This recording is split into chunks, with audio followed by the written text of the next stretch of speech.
ഇത്രയും നാൾ സാറ് വിചാരിച്ചിട്ട് അവരെ പിടിക്കാൻ പറ്റുമോ? ഇല്ലല്ലോ. രാധ വേണ്ട, അവളെ കൂടെ നടക്കുന്ന ഒരുത്തനുണ്ടല്ലോ, അവനെ തൊടാനെങ്കിലും പറ്റുമോ സാറിന്? ഇല്ലല്ലോ. സാറേ, അപ്പൊ പിന്നെ വേറൊരു അശു പോലെ ഇരിക്കണ എനിക്കങ്ങനെ പറ്റും? സാറൊന്ന് ആലോചിച്ചോ.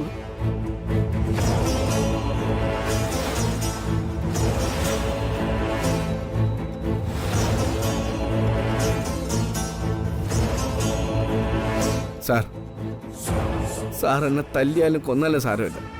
ഒരു കാര്യം ഞാൻ പറയും, നമുക്ക് നാട്ടിലേക്ക് തിരിച്ചു പോവാം, തൃപ്പങ്ങോട്ടേക്ക്. അതെ സാർ, ഈ നാട് കൊള്ളില്ല സാർ, നമുക്ക് പറ്റിയ ഇടമല്ല. ഇവിടെ വന്നു കഴിഞ്ഞ് ഒന്നിൻ്റെ പിറകെ ഒന്നായി പരാജയങ്ങൾ മാത്രമേ ഉണ്ടായിട്ടുള്ളൂ. മതി സാർ, മതിയാക്കാം. ഞാൻ വേണമെങ്കിൽ സാറിൻ്റെ കാല് പിടിക്കാം.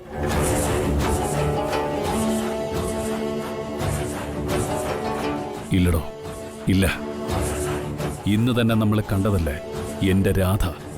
അവൾ ഇവിടെ തന്നെയാ ഉള്ളത്.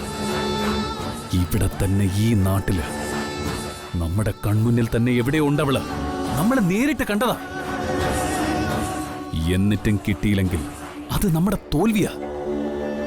ഈ മേഘനാഥൻ തോറ്റു തൊപ്പിയിട്ട് നാട്ടിലേക്ക് പോണോന്നാണോ താൻ പറയുന്നത്? ഒരിക്കലും പറ്റില്ലത്. കോട്ടയ്ക്കൽ മേഘനാഥൻ ആത്മഹത്യ ചെയ്യുന്നത് പോലെയാകും അത്. അത് പറ്റില്ല. അവളെ കണ്ടുപിടിക്കണോടോ, കണ്ടുപിടിക്കണം. നമുക്ക് കണ്ടുപിടിച്ചേ പറ്റൂ. ശരി സാർ, സാർ വിഷമിക്കാതെ 1-2 ദിവസം കൂടി സാർ റെസ്റ്റ് എടുക്ക്. അത് കഴിഞ്ഞ് നമുക്കൊന്നുകൂടെ നോക്കാം. രാധ അവനെയും കൂടെ ഒരുമിച്ച് വേണം പൊക്കാൻ. സാറ് വിചാരിച്ചാൽ നടക്കും. ഈ മണിച്ചനുണ്ടാവും കൂടെ. നെഞ്ചിലടിച്ച് കയറുന്ന വാക്കാം.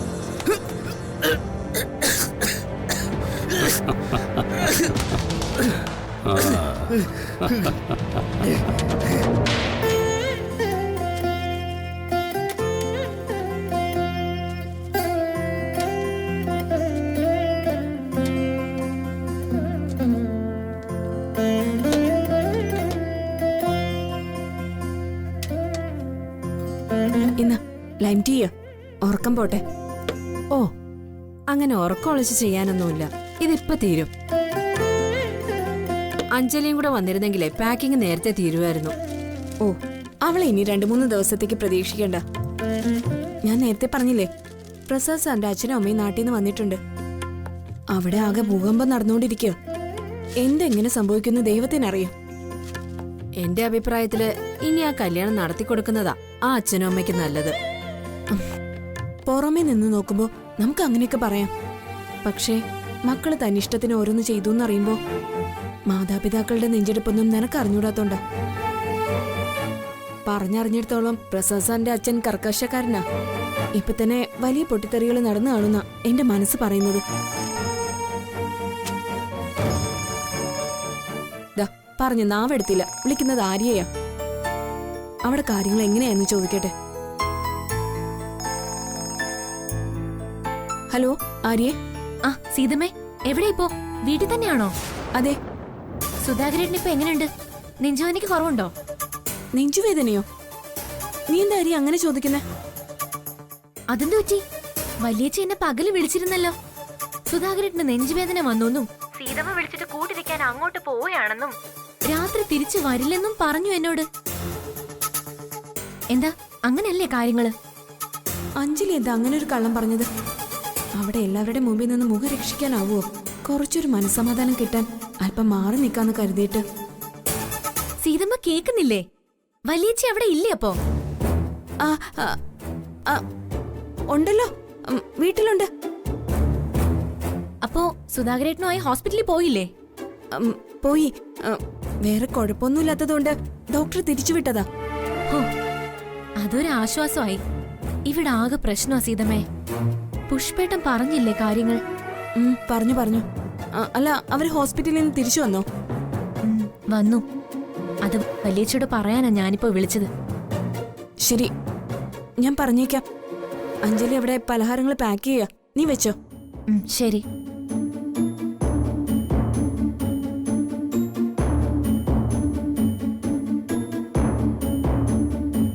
എന്താ സീതമ്മേ പ്രശ്നം? അഞ്ജലി ഇവിടെ ഇല്ലല്ലോ. അഞ്ജലി ഇങ്ങോട്ട് വരികയാണെന്ന് പറഞ്ഞ് അവിടെ നിന്ന് ഇറങ്ങിന്ന്. അതെന്താ അവളിവിടെ വന്നില്ലെന്ന് സീതമ്മയ്ക്ക് പറഞ്ഞൂടായിരുന്നോ? അങ്ങനെ കൈയൊഴിയാൻ പറ്റോ? അവൾ എല്ലാ രീതിയിലും പെട്ടു നിൽക്കുകയല്ലേ. മനസമാധാനം കിട്ടാൻ മറ്റു വഴികളൊന്നും ഇല്ലാത്തതുകൊണ്ട് നുണ പറഞ്ഞതായിരിക്കും. നല്ല നുണ. അഞ്ജലിക്ക് എന്തെങ്കിലും പറ്റിയ സീതമ്മയായിരിക്കും ഒന്നാം പ്രതി. ആളിങ്ങോട്ട് വരികയാണെന്നല്ലേ വീട്ടിൽ പറഞ്ഞിരിക്കുന്നത്. ശ്ശേ, അങ്ങനെയൊന്നും പറയില്ലേ നീ. എന്നാലും ഇവിടെ വരാതെ പിന്നെ അഞ്ജലി എവിടെ പോയിരിക്കുമെന്ന് എനിക്ക് മനസ്സിലാവാത്തത്. അതിപ്പോ കൂടുതൽ ആലോചിച്ച് തല പോയിക്കേണ്ട കാര്യമൊന്നുമില്ല. ഒറ്റയ്ക്കിരിക്കാനും മനസമാധാനം കിട്ടാനും ഒക്കെ അഞ്ജലിക്ക് പഴയ വീട്ടിൽ പോയാൽ പോരായിരുന്നോ? അവിടെ ഇപ്പൊ ആരും ഇല്ലല്ലോ. ആ, അത് ശരിയാണല്ലോ. ഞാനത് ആലോചിച്ചില്ല.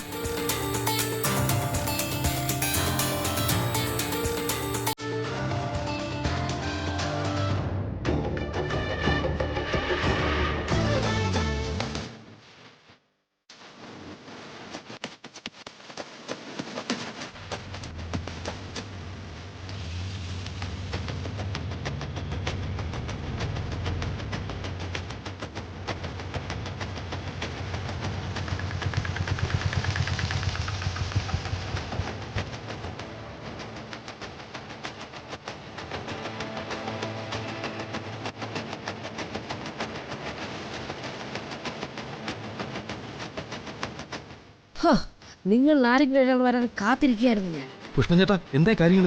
കാര്യങ്ങൾ ഇത്തിരി കുഴപ്പമാണ്. ചന്ദ്രേട്ടൻ ഡിസ്ചാർജായി വന്ന് അകത്തിരിപ്പുണ്ട്. അയ്യോ, ആള് പഴുപ്പിച്ച് ഇരുമ്പ് കമ്പി പോലെ ചുട്ടുപടുത്തിരിക്കുക. ആരെങ്കിലുമൊക്കെ അടുത്ത് ചെന്നാൽ തന്നെ തീ പിടിക്കും. നീയാണോ പ്രസാദാണോ ആദ്യം വരുന്നതെന്ന് തീർച്ചയില്ലാത്തത് കൊണ്ട് ഞാനിവിടെ നിന്നതാണ്, നിങ്ങൾക്ക് വാണിംഗ് തരാൻ. പക്ഷെ നിങ്ങളിങ്ങനെ പരസ്പരം നോക്കിയിട്ട് കാര്യമില്ല. എന്തായാലും അകത്തേക്ക് ചെന്ന് ചന്ദ്രേട്ടനെ ഫേസ് ചെയ്തേ പറ്റൂ. അതുകൊണ്ട് സത്യം പറഞ്ഞ അച്ഛൻ ആശുപത്രിയിലാണെന്നുള്ള സമാധാനത്തിലാണ് ഞാൻ ഇങ്ങോട്ട് വന്നത്. അവിടുന്ന് ഡിസ്ചാർജ് ആയെന്ന് നേരത്തെ അറിഞ്ഞിരുന്നെങ്കിൽ വേറെ എങ്ങോട്ടെങ്കിലും പോകാമായിരുന്നു. വേറെ എങ്ങോട്ട് പോകാനാ? എൻ്റെ മുരളി, പേടിച്ചാൽ ഒളിക്കാൻ കാടില്ല എന്ന് പഴമക്കാർ പറയും. രക്ഷപ്പെട്ട് ഓടാൻ തീരുമാനിച്ചവർ എന്നും ഓടിക്കൊണ്ടേയിരിക്കും. ഒരു പരിഹാരവും കണ്ടുപിടിക്കില്ല എന്നൊരർത്ഥം കൂടിയുണ്ട് അതിന്. കടിച്ചു കുടയാൻ നിൽക്കുന്ന കടുവയുടെ മുമ്പിൽ പോയി പെടുന്നതിനേക്കാളും നല്ലത് ഓടുന്നത് തന്നെ പുഷ്പൻ ചേട്ടാ. തൽക്കാലം തടി രക്ഷിക്കാലോ. എന്തെങ്കിലും ഒന്ന് തീരുമാനിക്ക. അകത്തോട്ട് കയറണോ അതോ പുറത്തോട്ട് പോണോന്ന് അറിഞ്ഞിട്ട് വേണം. മിണ്ടരുത് നീ. നീ ഒറ്റ ഒരുത്തിയാ ഇതിന് സകലതിന് കാരണക്കാരി.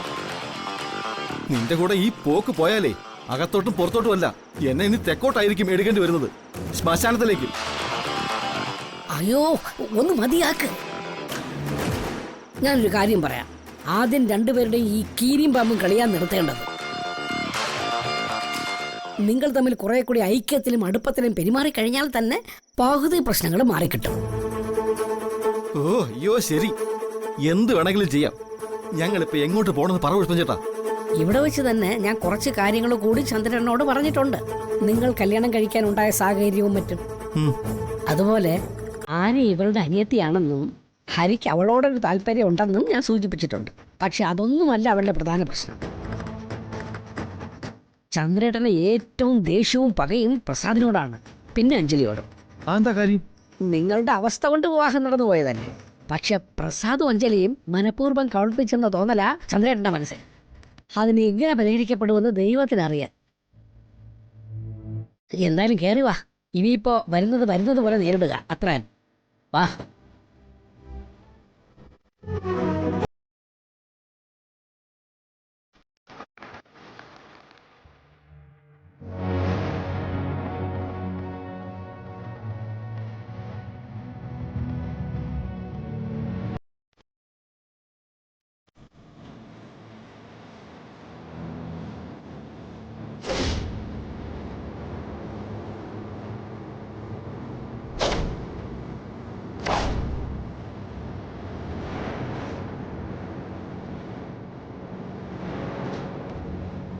ദാ മുരളി ആരതിയും വന്നിട്ടുണ്ട്.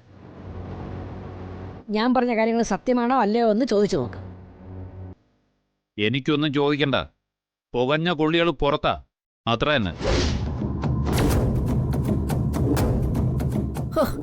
എന്റെ ചന്ദ്രേട്ട, എന്തായാലും കാര്യങ്ങൾ ഇത്രയൊക്കെ ആയി. ഇനിയിപ്പം മനസ്സ് മുഷിഞ്ഞ് പെരുമാറിട്ട് എന്താ കാര്യം? ഇവരോട് ക്ഷമിച്ചൂടെ? എന്റെ മനസ്സ് മുഷിഞ്ഞാലെന്താ, മുറിവേറ്റാലെന്താ പുഷ്പ? മാതാപിതാക്കൾക്ക് വില നൽകുന്ന മക്കള് എനിക്കാന്ന് പറഞ്ഞാൽ തന്നെ ഒരു ഭാഗ്യ. എനിക്കും രുക്മിണിക്കും അങ്ങനെ ഒരു ഭാഗ്യം ദൈവം തന്നിട്ടില്ല, അത്ര തന്നെ. അച്ഛനും അമ്മ എന്നോട് ക്ഷമിക്കണം. ഒരു പ്രത്യേക സാഹചര്യത്തിലാണ് എനിക്ക് ഈ കല്യാണം കഴിക്കേണ്ടി വന്നത്. അച്ഛനോടും അമ്മയോടും ബഹുമാനവും ഭയവും ഉള്ളതുകൊണ്ടാണ് ഇതുവരെ അത് മറച്ചു വെച്ചത്. നിങ്ങളത് മനസ്സിലാക്കി എന്നോട് ഇവളോട് ക്ഷമിക്കണം പ്ലീസ്. അച്ഛനോട് ക്ഷമ പറ. കാലത്തോട്ട് വന്നിക്കേ. അച്ഛനും അമ്മയും ക്ഷമിക്കണം. വേണ്ട, മറിക്ക്.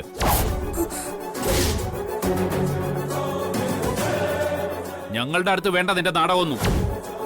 അച്ഛാ പ്ലീസ്, എന്റെ ഭാര്യ ഇവള്. അതുകൊണ്ട് എവളൊക്കെ കളിക്കുന്ന ഏത് നാടകവും ഞാൻ കാണണോ? സഹിക്കണോ? വേണോടാ? വേണോന്ന്? പുത്തംപുരയ്ക്കൽ ചന്ദ്രമോഹൻ അതിന് കിട്ടില്ല. അല്ലെങ്കിൽ ഈ കൊക്കിന് ജീവൻ ഇല്ലാതിരിക്കണം, അത്ര തന്നെ. അച്ഛ പ്ലീസ്, ഞാൻ ഒരു നാടകവും കളിച്ചതല്ല. മനസ്സിൽ തട്ടി തന്നെയാ ചെയ്ത തെറ്റിന് ക്ഷമ ചോദിച്ചതും. എന്നിട്ടും അച്ഛൻ എന്താ ഇങ്ങനെ? മതി, എനിക്ക് നേരും നുണയും കണ്ടാ മനസ്സിലാവും. ഇത്രയും നാളെ എന്റെ മകന്റെ ഭാര്യയായി ജീവിച്ചിട്ട് എല്ലാ കള്ളങ്ങളും പൊളിഞ്ഞൂന്നറിഞ്ഞപ്പോ മുങ്ങിയ ബിരുദത്തിയുടെ അനിയത്തിയല്ലേ നീ? ഒട്ടും മോശം വരില്ലെന്ന് ഉറപ്പാ. വല്യേച്ചി അങ്ങനെ ഒളിച്ചോടിയൊന്നും അല്ല. എന്ത് കാര്യമുണ്ടെങ്കിലും നേരെ നിന്ന് പറയാനുള്ള ധൈര്യമുള്ള ആള് തന്നെയാ. ഇന്നിപ്പോ സീതമ്മയുടെ ഭർത്താവ് സുധാകരേട്ടനെ ആശുപത്രിയിലാക്കിയപ്പോ ഒരു സഹായത്തിനാ വല്യേച്ചി അവിടേക്ക് പോയി നിൽക്കുന്നത്. അയ്യോ മതി മതി, മനസ്സിലായി. ചേച്ചിയും സദ്ഗുണ സമ്പന്നകളായ അനുജത്തിമാരും കൂടി എന്റെ കുടുംബം തകർത്തല്ലോ. എന്റെ ആൺമക്കളെ തന്നെ വലവീശി എടുത്തല്ലോ മൂന്നുപേരും. സന്തോഷമുണ്ട്. നല്ല നമസ്കാരം. അച്ഛാ, പ്രേമിക്കുന്നത് തെറ്റാണെങ്കിൽ അവര് മാത്രമല്ല കുറ്റക്കാര്, അച്ഛന്റെ ആൺമക്കളും കുറ്റക്കാര് തന്നെയാണ്. തെമ്മാടി, എന്തോന്ന് പ്രേമം? നിനക്കൊക്കെ ഈ പെണ്ണുങ്ങളെ മാത്രമേ കിട്ടിയുള്ളൂ പ്രേമിക്കാൻ. അസത്തുക്കള്. ഇവർക്ക് എന്താ അച്ഛാ കുഴപ്പം? അച്ഛൻ എന്താണ് ഇങ്ങനെയൊക്കെ വർത്താനം പറയുന്നത്? മുരളി, എന്തായാലും മക്കൾക്കൊരു വിവാഹം വേണം. അത് അവരുടെ ഇഷ്ടത്തിന് നടത്തി കൊടുക്കുന്നതല്ലേ ചന്ദ്രേട്ടാ നല്ലത്. അങ്ങനെയല്ലേ വരൂ. മക്കളെ എന്ത് തോന്നിവാസം കാണിച്ചാലും ഒടുക്കം മാതാപിതാക്കൾ ക്ഷമിച്ചോണം. പക്ഷെ ചന്ദ്രനെ അതിനെ കിട്ടില്ല പുഷ്പ. ആരോടൊക്കെ ഞാൻ ക്ഷമിച്ചാലും എന്റെ മൂത്ത പുത്രനുണ്ടല്ലോ, അവനോട് ഞാൻ ക്ഷമിക്കില്ല ഒരിക്കലും.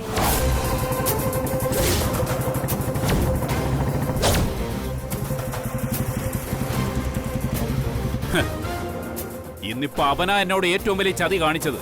അന്ന് വീട്ടിൽ വന്നപ്പോ അച്ചൂനെ കൊണ്ട് അച്ചാന്ന് വിളിപ്പിച്ചത് ഞാൻ ചോദ്യം ചെയ്തത് ഓർക്കുന്നുണ്ടോ? അല്ല, നീ വന്നപ്പോ മുതലേ ശ്രദ്ധിക്കുന്നത്. ഞാനും രുക്മിണി അറിയാതെ നിനക്കേതാ ഒരു മോൻ? ഈ കുട്ടി നിന്നെ അച്ചാന്നും നീ അവനെ മോനെന്നും വിളിക്കുന്ന കേട്ടല്ലോ. നീ എന്താ ഞങ്ങളെ കബളിപ്പിക്കായിരുന്നു ഇത്രയും കാലം? അന്ന് എല്ലാരും പറഞ്ഞു എന്റെ മകന്റെ മനസ്സിന്റെ നന്മ കൊണ്ടാ ആരുമില്ലാത്ത ആ കൊച്ചിനെ കൊണ്ട് അച്ചാന്ന് വിളിപ്പിച്ചതെന്ന്.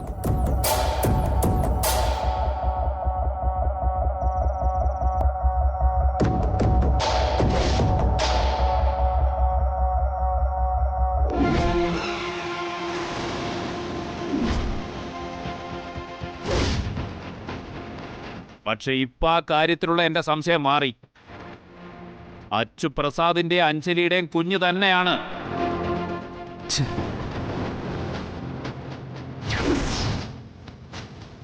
എല്ലാരും കൂടി ചേച്ചിയുടെ മകനാണെന്ന് പറഞ്ഞ് ഞങ്ങളെ കബളിപ്പിച്ചതാ.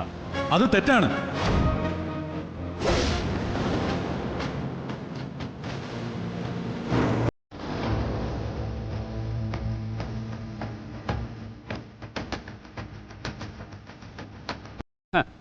ദാ വന്നല്ലോ സൽപുത്രൻ. നാണോ മാനോ ഇല്ലാത്ത ചതിയൻ.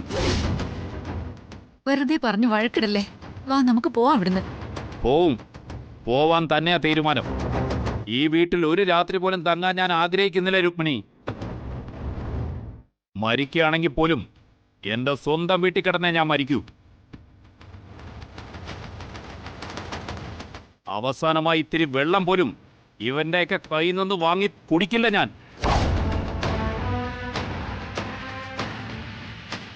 മതി അച്ഛാ മതി. എന്തൊക്കെയാ അച്ഛനെ വിളിച്ചു പറയുന്നത്? അച്ചു എന്റെ മകനാണെന്ന് വരെ വർണ്ണിച്ചു, വ്യാഖ്യാനിച്ചു, ആട്ടപ്പടലം നശിപ്പിച്ചില്ലേ?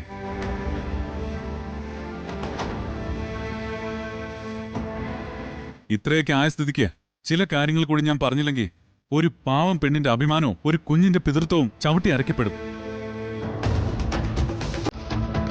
അച്ഛനോ, നിങ്ങൾ ആരും വിചാരിക്കുന്നത് പോലെ ഞാനും അഞ്ജലിയും ഭാര്യ ഭർത്തക്കന്മാരല്ല.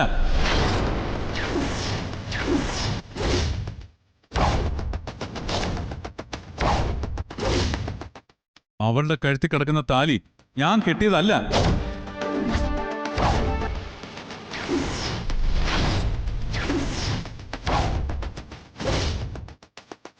മുരളി ആരെ ഒന്നിപ്പിക്കാൻ വേണ്ടി വിവാഹം കഴിച്ചു എന്നൊരു കള്ളം പറഞ്ഞതാ.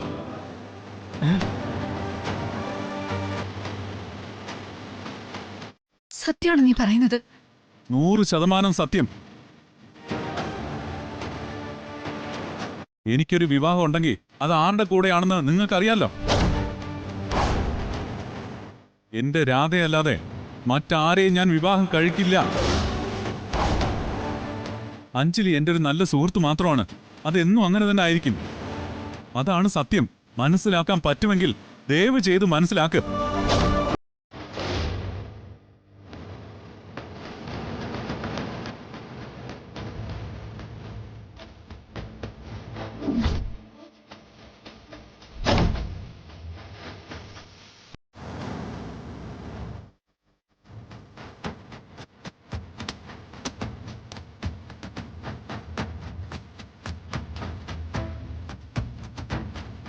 രുക്മിണി, വാ ഇറങ്ങ്.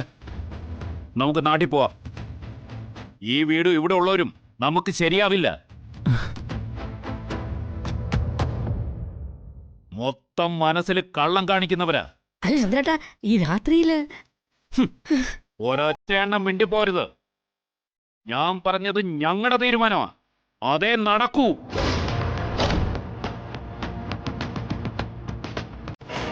നിന്നോടല്ലേ വരാൻ പറഞ്ഞത്? വരാൻ.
പ്രസാദേ, പ്രസാദേ,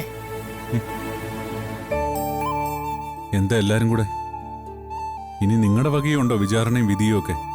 ഞങ്ങൾ എന്തിനാ വലിയേട്ടനെ വിചാരണ ചെയ്യുന്നതും വിധിക്കുന്നതും? ക്ഷമിക്കാൻ പറ്റാത്ത അപരാധമാണല്ലോ ഞാൻ ചെയ്തു പോയിരിക്കുന്നത്. അച്ഛന്റെ വക കുറ്റപ്പെടുത്തലും ശകാരവും ഒക്കെ കഴിഞ്ഞു.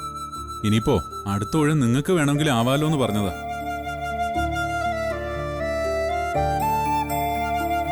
നീ ചെയ്തത് തെറ്റ് തന്നെയാണ് പ്രസാദേ. മിനിമം സത്യം എന്താണെന്ന് ഞങ്ങളോടെങ്കിലും തുറന്നു പറയാമായിരുന്നു. എന്തു തന്നെ വന്നാലും നിന്റെ കൂടെ നിൽക്കുന്നവരാണ് ഞങ്ങൾ. പുഷ്പേട്ട, ഈ വിഷയത്തിൽ ഞാനങ്ങനെ വിശ്വസിക്കുന്നില്ല. ഞാനും അഞ്ജലിയും വിവാഹം കഴിച്ചിട്ടില്ല. അഞ്ജലി എന്നോട് ആവശ്യപ്പെട്ടത് പ്രകാരം ഞങ്ങളൊരു നാടകം കളിക്കായിരുന്നു. നിങ്ങളെല്ലാവരും എന്നോട് സഹകരിക്കണം.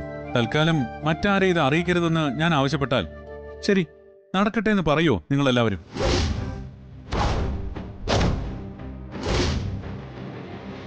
സത്യസന്ധമായിട്ട് വേണം എന്നോട് ഉത്തരം പറയാൻ. ഞാൻ സപ്പോർട്ട് ചെയ്യും. അതിനി എന്ത് തൊന്തരവാണെങ്കിലും ഞാൻ വലിയേടന്റെ സൈഡാ. നീ ഏത് സാഹചര്യമാണെന്ന് വിശദീകരിച്ചിരുന്നെങ്കിൽ എനിക്ക് മനസ്സിലാക്കാൻ പറ്റും പ്രസാദ്.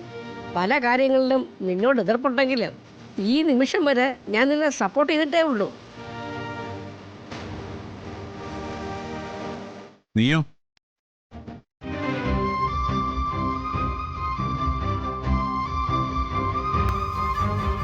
നിനക്ക് മറുപടി പറയണമെങ്കിലേ അവളുടെ മറുപടി എന്താണെന്ന് അറിയണമായിരുന്നു. എന്താ ശരിയല്ലേ? ഞാൻ സപ്പോർട്ട് ചെയ്താലും ഇവൾ എന്നെ കൂടി തെറ്റുകാരനായി വിധിക്കൂ ഏട്ടാ. അതാണ് ഞാൻ ഇവളെ നോക്കിയത്. മനസ്സിലായി. നിനക്ക് അവളോട് കടുത്ത പ്രേമാണെന്ന് എനിക്കറിയാം. പക്ഷെ ഇതുവരെ അവക്കത് തിരിച്ച് നിന്നോടുണ്ടായിട്ടില്ല. അതും എനിക്കറിയാം. അതുകൊണ്ട് തന്നെയാ എല്ലാവരിൽ നിന്നും എനിക്കത് മറച്ചു വെക്കേണ്ടി വന്നത്. ഈ വിവരം നേരത്തെ അറിഞ്ഞിരുന്നെങ്കിൽ അപ്പ തന്നെ ആരതി താലിച്ചരട് പൊട്ടിച്ചെറിഞ്ഞ് ഇവിടുന്ന് ഇറങ്ങി പോവായിരുന്നു. എന്റെ സാഹചര്യം. സോറി, ഇത് എന്റെ അവസരമാണ് ആരതി. എന്റെ സാഹചര്യത്തെക്കുറിച്ച് ഞാനൊന്ന് പറഞ്ഞോട്ടെ ആദ്യം.